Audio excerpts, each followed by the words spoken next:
Hello दोस्तों, आपका लकड़ी का गेट गंदा हो गया है। उसे नए जैसा कैसे बनाएं, हम आपको बताते हैं।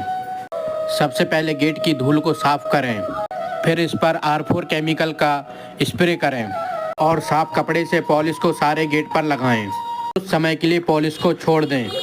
बाद में एक और साफ कपड़ा लें, पूरे गेट पर घुमाएं। आपका गेट चमक जाएगा। आपको इस केमिकल का प्रयोग महीने में 2 बार करना चाहिए, जिससे आपका गेट चमकता रहेगा।